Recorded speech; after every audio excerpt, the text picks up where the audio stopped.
It's springtime in Topeka, Kansas, and April showers are coming down. It's just pouring down cold rain. And I remember that day pretty vividly because it being a Sunday morning, there's just not much movement going on in the city of Topeka. Officer Aaron Bulmer has just started his pre-dawn patrol. And this particular day with the environment and the weather, there wasn't much going on that day. Then suddenly a call from dispatch shatters the silence. There was a robbery to an individual. A woman's been robbed at gunpoint, and a bolo, or be on the lookout, comes over Bulmer's police radio. Dispatch had given us a description of a couple males, and they had described their clothing and that they were armed with handguns. Basically, at this point right here, I'm just looking for armed individuals. What happens next? At the time, we didn't have a good direction of travel. But without time to think, and with two armed and dangerous suspects roaming the streets, Officer Bulmer makes a quick decision. When I initially got the call, so I was driving towards Central Park, and it was kind of a fork in the road. I kind of gone left. I decided to go right. A right turn that will mean the difference between life and death. And I'm just looking. I'm scanning from side to side. I'm looking for these individuals. Then, around 11 a.m., just inside the park, Officer Bulmer tells our Michelle Sagona he spots someone. It's a child all alone. For some reason, in the peripheral vision, I looked to my right, and he was standing next to a metal fence in the park. And something just didn't seem right. Can you even believe this is happening at that moment? No. After radioing the other units to say he's going to check it out, he discovers the little boy is dangerously close to a pond. I see a small child approximately 75 to 100 yards away from my car. But a child standing in the park isn't something that's abnormal. And that's very true. It was the environment that day. It was low 40s, and it had been raining, and I didn't see a parent nearby him. I just had that instinct, intuition that something was not right about that child. The concerned cop races to the left side of Topeka's Central Park. Could you still see him at that point? No, not at that point. I come across a young female that was just walking, just a pedestrian in the roadway. And I had asked her, I just stopped my car and I said, hey, do you know who that child belongs to? Is that your child? And she says, what child? The child seems to have vanished. And then my heart just jumped out of my chest, and I started to feel a little worried here because it was just a matter of seconds, and this kid's already disappeared. Then, call it a gut instinct or divine intervention. If you ever had a moment in your life where you felt like God was tapping you on the shoulder, I had that moment. And I stepped out of my police car, I turned on my body-worn camera, and I started to walk towards the pond. Hey! Hey, start me some help! Call 911 for me! And all of a sudden, I saw a little boy floating face down in the water, and his arms are flailing out, and everything's happening really fast, and I just immediately run and jump in the water. Officer Bulmer surfaces with the young boy in his arms. The video takes your breath away. In that moment is when I scooped him up out of the water, and you hear his voice cry. It was actually one of the most amazing moments because I knew that he wasn't going to die. But with the frigid temperatures and sinking mud at the pond's bottom, it's now Officer Bulmer who's in trouble. The pond was very muddy. I mean, I sunk down into mud where I couldn't move, and it was also very slippery too. So it was kind of stuck, but I was also making sure that I wasn't going to fall over. Start me at AMR 1039, 50th at Central Park. Got a kid that fell into the pond. I just got him. 10-4, 15th at Central Park. Come on, man. I got a civilian that got him out. He fell in the pond, almost drowned. I just got him out. Good Samaritans hear the commotion and run over to offer their jackets and sweaters to the young boy.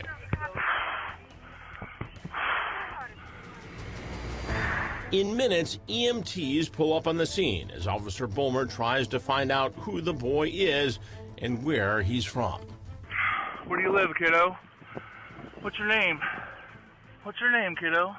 The little boy remains quiet as paramedics approach. I dove in the pond. He fell into the pond. Well, he fell into the pond. I dove in after him. But we don't know who he belongs to. He went under, but if I wasn't there, he would have drowned. Luckily, that wasn't the case, and the 14-year police veteran says it's all part of a day's work. That's kind of the thing about being a police officer. Things change so fast, rapidly.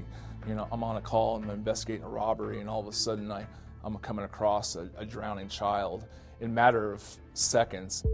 The unidentified little boy is taken away by paramedics. Don't know anything. No turnout. No. Crazy. Crazy. Then, cops hear something in the distance. What's that guy yelling for? Somebody yelling kid's name. What's that? I heard somebody holler like a name or something. 2 other officers had arrived on scene, and they went out looking for a parent. Let's see if we can find this kid's parent. Maybe they're out looking for him. And that's exactly what they found. They knew he was gone. They knew he was gone, and I had a frantic dad. I had a very scared dad. And for good reason. Elijah was autistic. While investigating an armed robbery, Officer Bulmer runs into a child desperately in need of help. Hey! The little boy is all alone. What's that guy yelling for? I had a very scared dad. A child with special needs. Did you know at the time when you rescued him that this little boy was autistic? I did not. The little boy who almost drowned is 5-year-old Elijah Hamby, and he has been diagnosed with autism. So what exactly happened that morning? How did Elijah end up in the park all alone? His mother, Jacqueline Hamby, sat down with our Michelle Sagona to explain the near tragic events of that day. I was at work that Sunday morning. My husband called me and he said, I can't find the baby. Well, what do you mean you can't find the baby? He said, well, I laid him down in the bedroom with a cup of chocolate milk and a cartoon and locked the back door and had to go to the bathroom. And he said when he came out about 10 minutes later, he went to go make eye contact with Elijah in the bedroom, and he wasn't there anymore. He realized that the front door was ajar. Were you frantic? Oh, I was very frantic. By the time I had made it home, an officer was coming down the alleyway and said, well, we found a kid over here in the pond. One of our officers had just pulled him out. What was your husband's reaction? Was he hysterical? Yeah, he was pretty hysterical. Elijah's parents rushed to the hospital where he's being treated. We walked back into the hospital room. He perked up and he said, Mama. That had to be an emotional moment for you. I broke down in tears. He was okay. Thanks to the brave actions of Officer Aaron Bulmer. He credits the good Lord with leading him there. Amazing. Amazing. Gift from God. Tap on the shoulder. Faith, however you want to look at it. It was just a miracle in its own. So many deaths occur in autistic children with bodies of water. So for him to be in that moment at that exact time was just a blessing all the way around. Elijah's mother watches the footage from Officer Bulmer's body cam. It's a bittersweet moment that she will never forget.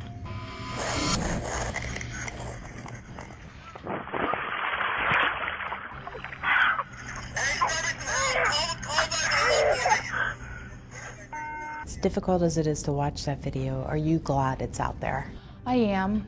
I'm glad it's out there. I mean, it shows the quickness of how a child can go under the water, response from a police officer, help from a civilian on the sidelines.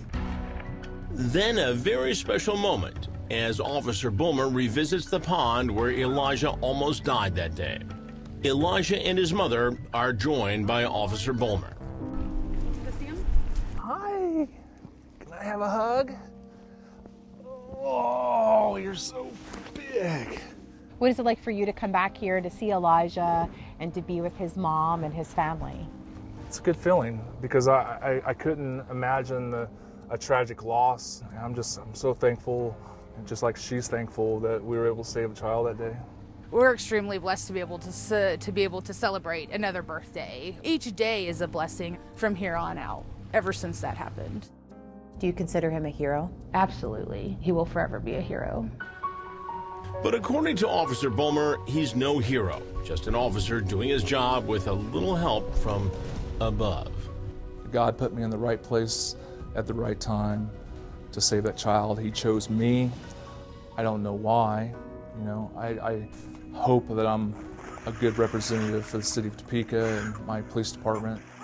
His body cam was rolling when Topeka police officer Aaron Bulmer didn't hesitate, jumping into a park pond and saving a 5-year-old boy who had just fallen in.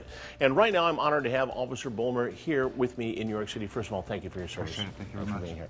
Now, earlier I used the term right place at the right time, but you believe there was a bigger purpose here. It was definitely a moment that was bigger than me. It was, I believe, a God moment. What has it been like for you to get all this attention? Obviously, this video has gone viral. It's been overwhelming. I've received hundreds, almost 1,000 messages from parents of autistic children all over the world, as we know that autistic children are drawn to water. You just received the Heroes Award from the National Center for Missing and Exploited Children. I know that you're not comfortable with the hero moniker. It's overwhelming. I don't feel like I'm a hero. I feel like I was doing my job that day.